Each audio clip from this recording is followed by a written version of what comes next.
Good afternoon, everyone. My name is Hilmy Abdul RAHIM, and I'm going to talk about developing game developers. And please bear in mind that this is an educational-based talk, because I'm going to talk about the problems that education institutions face when it comes to training game developers. So, a bit about myself. I have been teaching game development in 3 different universities. I'm currently in KDU right now as a lecturer on game design, development, and production. I was a producer in 2 game companies, did that for about 4 years. I was also the ex-chapter coordinator for IGDA Malaysia. And basically, for the purpose of this talk, I have worked on how to teach game development since 1998. So, lecturing is much easier nowadays. You can find a lot of videos which talks about the details about game development. You can go to Extra Credits, GDC Vault, even tech talks that can use in lectures to teach people what they need to know. It's a lot easier than what I faced back in 1998. However, one problem does not change. How do we make sure that students are relevant to the industry the moment they graduate? Because that's very important. The moment students graduate from a degree program, the moment they are hired by industry, they need to make sure that they are able to do the work needed at that point. And the thing to note is that in any university program, students have to spend about 3 to 4 years learning a particular material.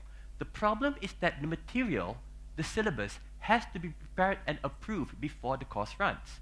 Which means that at the moment when the students start learning the syllabus their first year, by the time they graduate, the material will be 4 years obsolete. Now, another thing about the game industry is that it changes really, really fast. Here's a sampling of 5 years of the major things that I remember happened.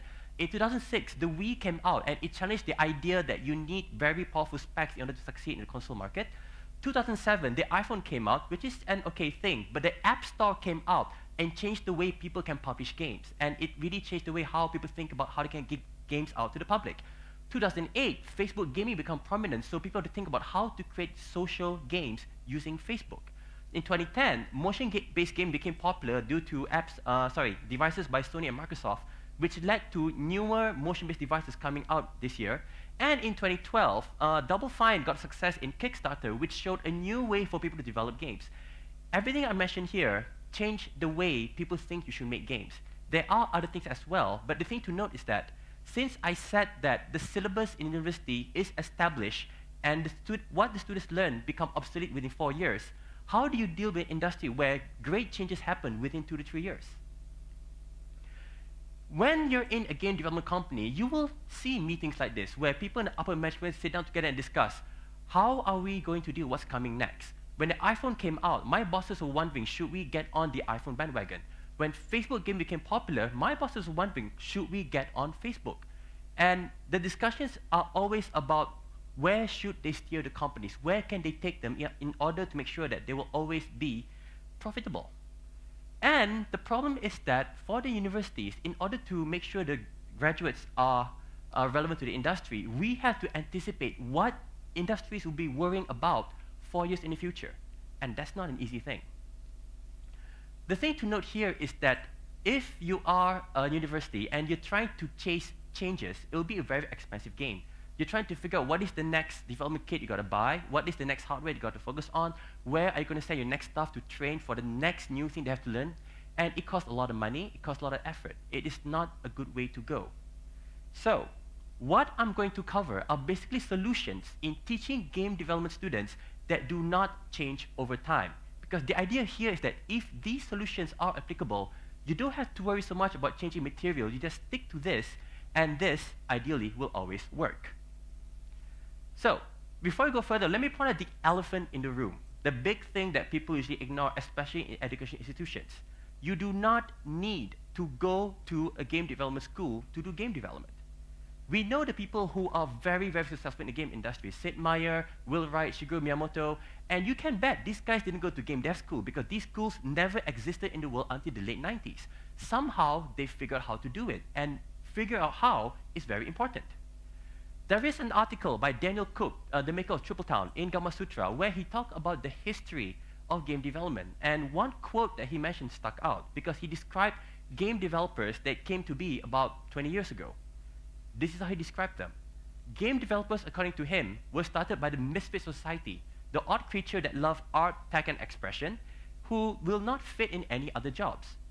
So the thing to note here is that if these are the people that started the game industry about 20 years ago, these are the people that are running the industry now.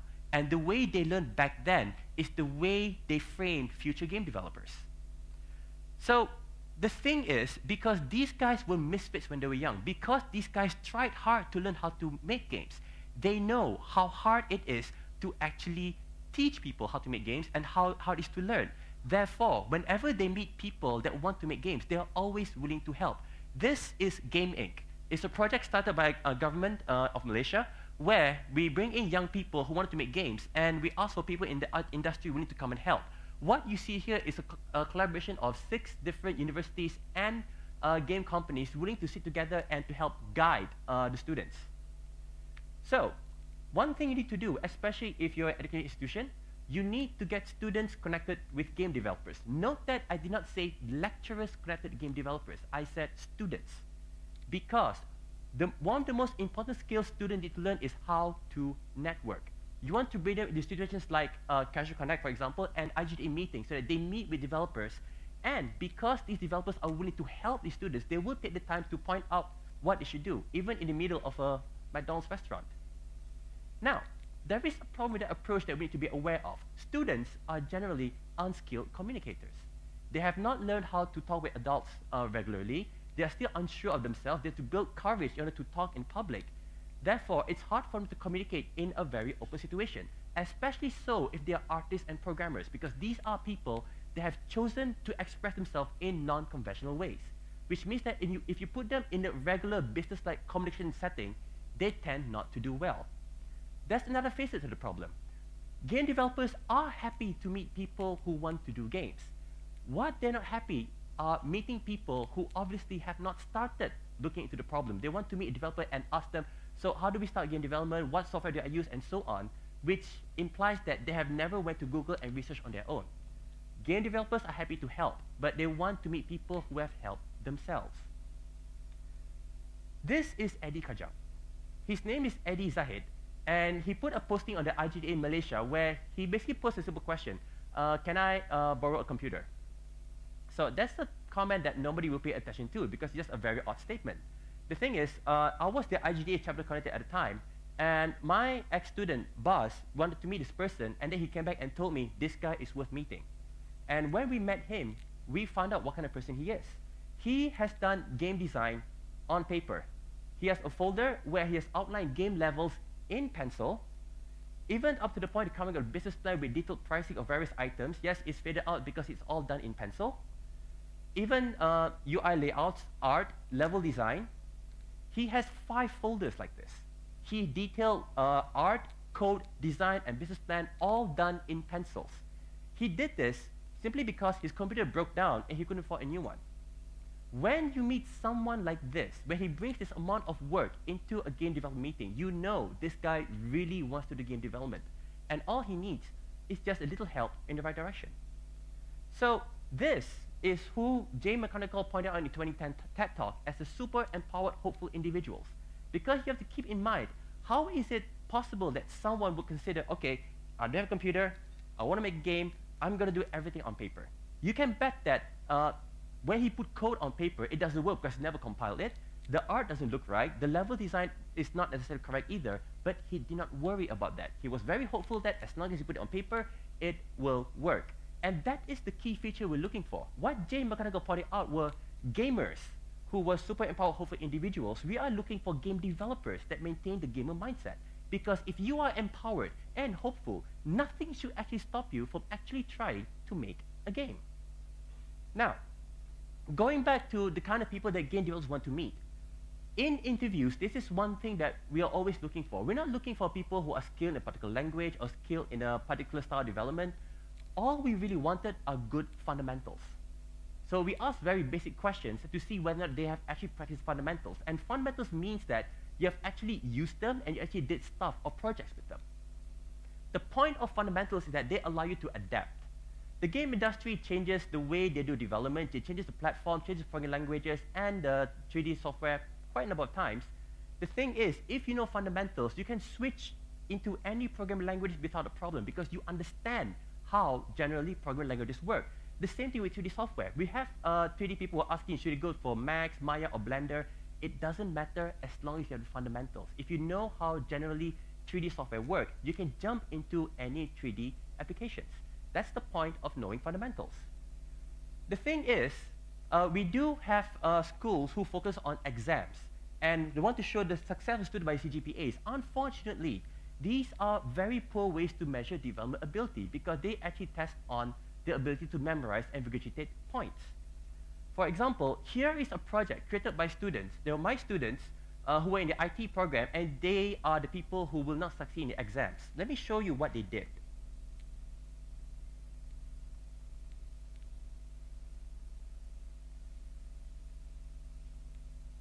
There is no audio here, but audio isn't necessary. What you're seeing here is a video done in 2009, and this is generally the work of two people, one programmer, one artist. The artist was someone who registered inside the IT faculty, and obviously he didn't do any programming, so he wanted to do art on his own, and the 3D modeling you see here is pretty much what he did. The programmer is a brilliant programmer.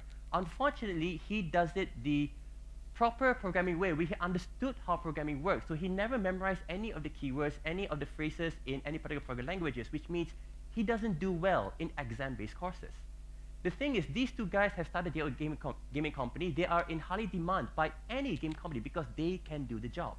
But these guys will not succeed in any IT exams.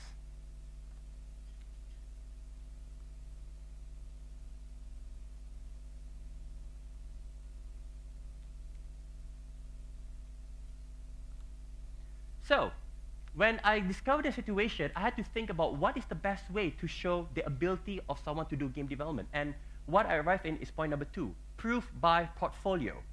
So what I needed to do as a lecturer is to create assignments that the students can eventually use as proof of work.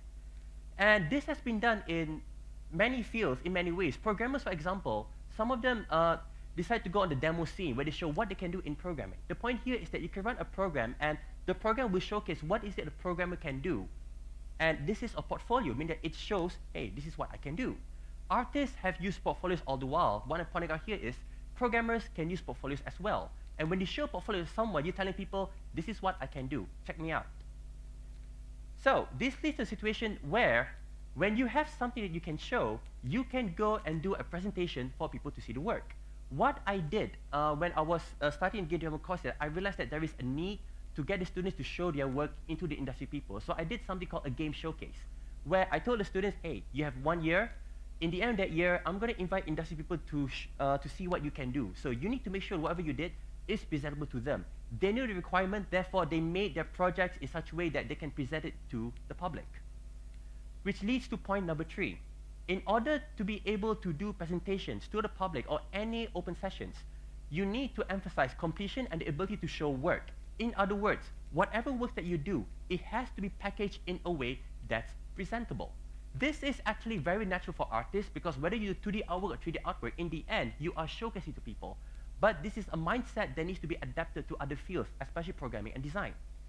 So programmers do have portfolios. Here's a web programmer, and they basically show off their works in ways that people can see it.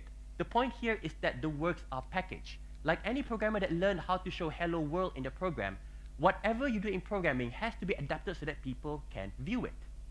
And this is actually taught in the programming field. I'm not covering art because it's actually natural for artists to display their works. But in programming, if you study software engineering, there is a portion where it stresses out that you must deliver your product to the customer, which means your product has to be presentable. And one exercise I make my students do is that I tell them to go to websites of game companies and check their requirements. If you want to be a designer, for example, what do you have to do? And what do they ask for here? They're asking for a working demo of a game, levels of mods, or samples of creative work.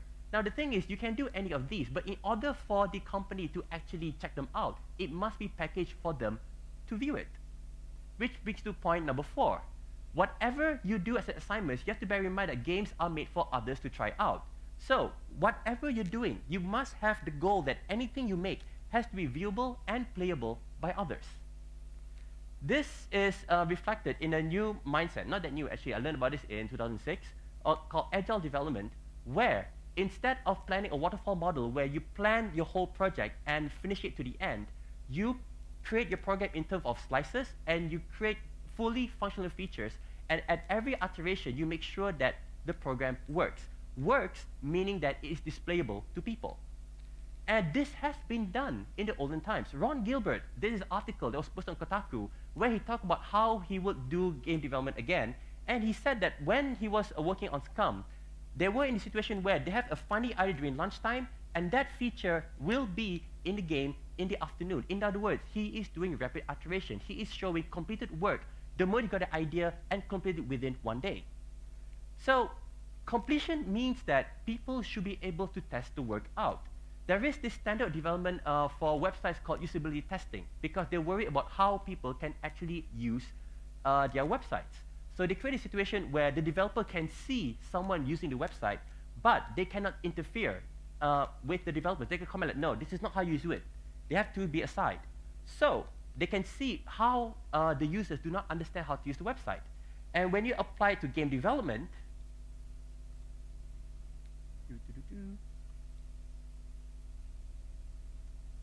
this is what you get. The person currently laughing at the chair here has made a game, and someone is testing the game out, and he cannot hear what the person is saying. All he can see is the person playing the game, and he is realizing that his design is failing. He thought he made a good game, but the thing is, as a developer, you know intimately how your game works. It's when you see others not be able to figure out how the game works that you realize that, hey, my design doesn't actually work. And this teaches students that you have to think about others in mind and make sure that your application is actually usable by other people.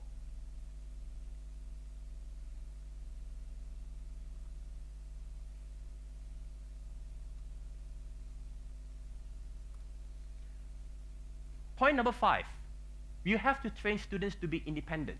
And this came from my observation of the game designing students. Artists learn to be independent because they learn to do art on their own. Programmers, they do learn to program on their own. The thing is, I've had designers whom their main goal being design is because they can't do art and they can't do programming. So they assume, okay, I just do design. Well, this is the fact that design is very hard work. So one of the problems I'm working on now is how do we get designers to be able to show their work without being dependent on others?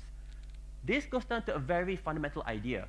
Before you say that you need someone else to do something good, you should be able to stand on your own and show your own work and show that it is actually worthwhile. So this is based on things that happen in industry. For example, Jake Salomon, the maker of the latest XCOM, had problems developing his game, and this was documented in a Polygon article. And one of the things that happened when they couldn't figure out how to make the game design work was that Jake and Sid Meier agreed that on the weekend we'll go off and make our own prototypes. Now, Sid Meier was a programmer, so is Jake Salomon. The key here is that they were able to test their works quickly, so over a weekend they tried different game ideas and brought it back and compared it. So because they were able to try ideas on their own, they're able to test whether or not their design works. Now, why do I emphasize this? It goes back to behavioral psychology, aka operant conditioning. People behave on rewards. If you reward a behavior, the behavior increases. So if you want people to be able to develop games, you want to reward them on the behavior of developing games. And what's needed are actually small successes. If you get students to do a big game, which is too big, too bloated, and they cannot succeed until like 6 to 8 months later, it's very possible that they give up because they haven't succeeded.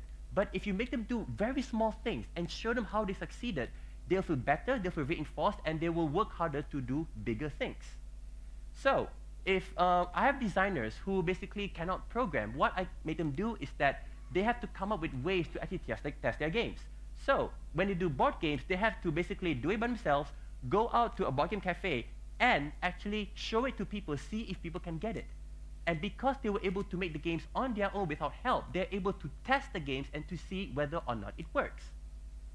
Number 6, one thing that really worked for my students is that I assess their works openly. In the game showcase, I had judges comment on the works in front of everyone. When I grade students, they know the grades and they know why. Why this works is because when you bring them to a group of experts, say a bunch of people whose job is to basically teach people how to play board games, they would tell each team what works and what doesn't, and the other members are hearing it. So all the students are hearing the comments that other students generated. What happens is that you are learning from one another and you are inspired to do what other people are doing right.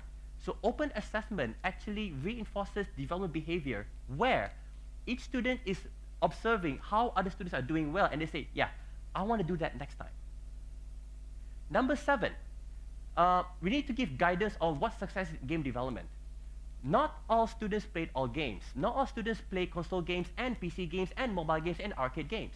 So typically, a student's idea of what's a good game is based on a game they enjoyed.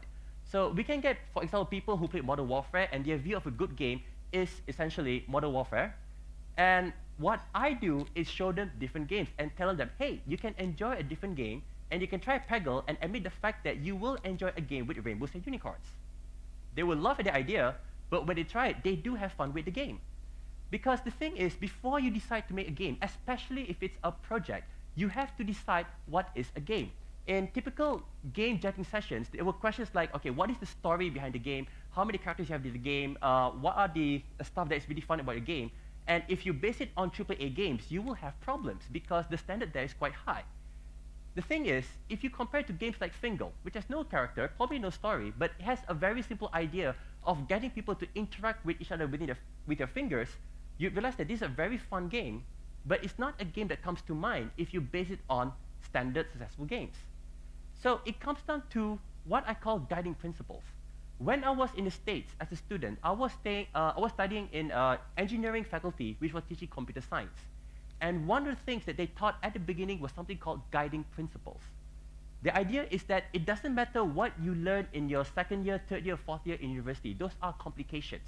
But you should keep in mind how you should observe the whole education to know what you're going to do.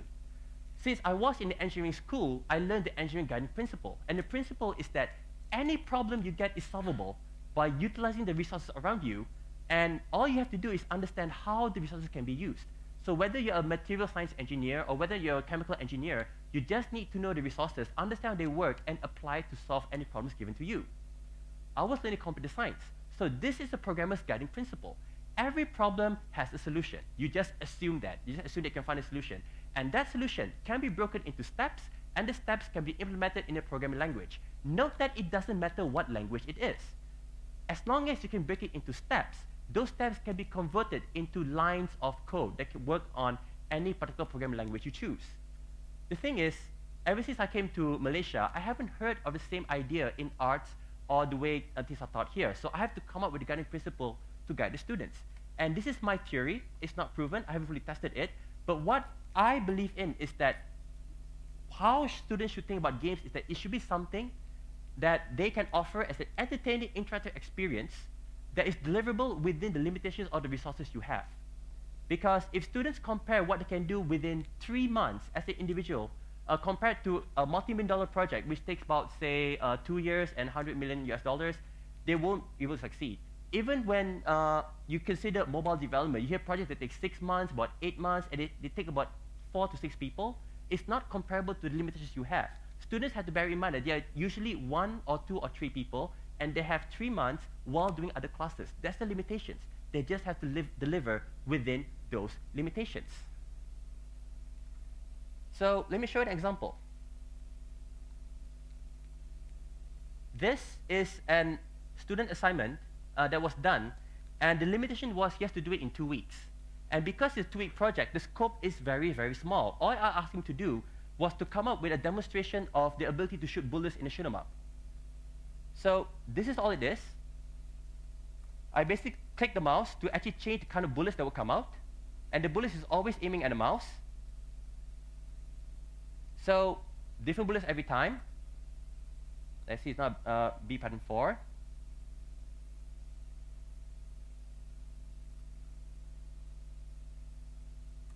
And that's about it. This is a very simple program. But the thing to note that it's the work of one person done in 2 weeks.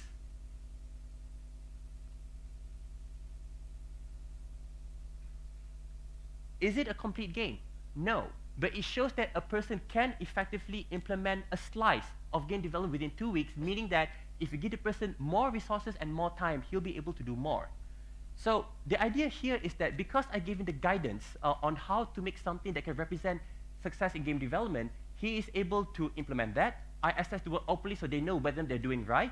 And because he did it alone, he is independent. And because he kept in mind that this is something that others should try out, he made sure that the program can work on any Windows machine. This program was done in 2003, and I have yet to see it fail in any Windows OS that I put it in. And because it is complete, it is transferable, he can show it to anyone anytime, it became his portfolio, meaning that when he networks, when a game developer, he can show this and say, this is what I did. And the developer can assess whether or not he's good at what he does. And by following these principles, that's how I hope to create super empowered, hopeful individuals and their game developers. That's the end of my talk. Thank you. Are there any questions?